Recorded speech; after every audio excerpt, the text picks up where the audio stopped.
Praise the Lord. Hosea പ്രവാചകന്റെ പുസ്തകം 7-ാം അധ്യായം 1 മുതലുള്ള വാക്യങ്ങൾ.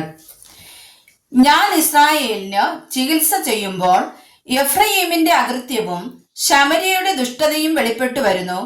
അവർ വ്യാജം പ്രവർത്തിക്കുന്നു, അകത്ത് കള്ളൻ കടക്കുന്നു, പുറത്ത് കവർച്ചക്കാരുടെ കൂട്ടം കൊള്ളയിടുന്നു.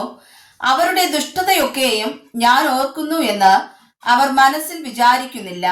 ഇപ്പോൾ അവരുടെ സ്വന്തം പ്രവൃത്തികൾ അവരെ ചുറ്റിയിരിക്കുന്നു. അവ എന്റെ മുമ്പാകെ ഇരിക്കുന്നു. അവർ ദുഷ്ടത കൊണ്ട് രാജാവിനെയും ഫോഷ്ക് കൊണ്ട് പ്രഭുക്കന്മാരെയും സന്തോഷിപ്പിക്കുന്നു. അവർ എല്ലാവരും വ്യഭിചാരികളാകുന്നു. അപ്പക്കാരൻ ചൂട് പിടിപ്പിക്കുന്ന അപ്പക്കൂട് പോലെ ഇരിക്കുന്നു.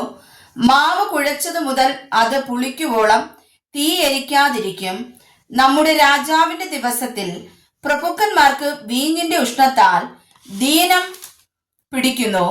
അവൻ പരിഹാസികളോട് കൂടെ കൈ നീട്ടുന്നു. അവർ പതിയിരിക്കുന്ന സമയത്ത് തങ്ങളുടെ ഹൃദയത്തെ അപ്പക്കൂട് പോലെ ഒരുക്കിയിരിക്കുന്നു. അവരുടെ അപ്പക്കാരൻ രാത്രി മുഴുവനും ഉറങ്ങുന്നു. രാവിലെ അത് ജ്വലിക്കുന്ന തീ പോലെ കത്തുന്നു. അവരൊക്കെയും അപ്പക്കൂട് പോലെ ചൂട് പിടിച്ചു തങ്ങളുടെ ന്യായാധിപതിമാരെ തിന്നുകളയുന്നു. അവരുടെ രാജാക്കന്മാർ ഒക്കെയും വീണിരിക്കുന്നു. അവരുടെ ഇടയിൽ എന്നോട് അപേക്ഷിക്കുന്നവൻ ആരുമില്ല. എഫ്രയീം ജാതികളോട് ഇടകലർന്നിരിക്കുന്നു. എഫ്രയീം മറിച്ചിടാത്ത ദോഷയാകുന്നു. അന്യജാതിക്കാരികൾ അവന്റെ ബലം തിന്നുകളഞ്ഞു. അന്യജാതികൾ അവന്റെ ബലം തിന്നുകളഞ്ഞു എങ്കിലും അവൻ അറിയുന്നില്ല. അവന് അവിടെ നരച്ചിരിക്കുന്നു എങ്കിലും അവൻ അറിയുന്നില്ല.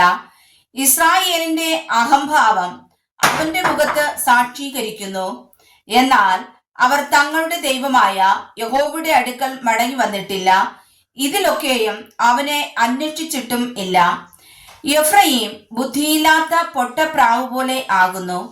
അവർ മിസ്രയീമിനെ വിളിക്കുകയും അശൂരിലേക്ക് പോവുകയും ചെയ്യുന്നു.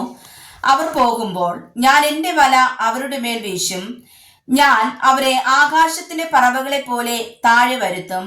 അവരുടെ സഭയെ കേൾപ്പിച്ചതുപോലെ ഞാൻ അവരെ ശിക്ഷിക്കും. അവർ എന്നെ വിട്ട് ഓടിപ്പോയത് കൊണ്ട് അവർക്ക് അയ്യോ കഷ്ടം. അവർ എന്നോട് അതിക്രമം ചെയ്യുക കൊണ്ട് അവർക്ക് നാശം. ഞാൻ അവരെ വീണ്ടെടുപ്പാൻ വിചാരിച്ചിട്ടും അവർ എന്നോട് ഫോഷ്ക് സംസാരിക്കുന്നു. അവർ ഹൃദയപൂർവ്വം എന്നോട് നിലവിളിക്കാതെ കിടക്കയിൽ വെച്ച് മുറയിടുന്നു. അവർ ധാന്യം വീഞ്ഞും നിമിത്തം ഒന്നിച്ചു കൂടുന്നു. അവർ എന്നോട് മത്സരിക്കുന്നു. ഞാൻ അവരുടെ ഭുജങ്ങളെ അഭ്യസിപ്പിച്ച് ബലപ്പെടുത്തിയിട്ടും അവർ എന്റെ നേരെ ദോഷം നിരൂപിക്കുന്നു. അവർ തിരിയുന്നു, മേലോട്ട് അല്ലതാനും. അവർ വഞ്ചനയുള്ള വില്ലുപോലെ ആകുന്നു. അവരുടെ പ്രഭുക്കന്മാർ നാവിന്റെ ക്രോധം നിമിത്തം വാളുകൊണ്ട് വീഴും. അത് മിസ്രയീം ദേശത്ത് അവർക്ക് പരിഹാസ ഹേതുവായി തീരും. വായിച്ചതാ വചനങ്ങളാൽ കർത്താവ് നമ്മേവരെയും അനുഗ്രഹിക്കുമാറാകട്ടെ. ആമേൻ.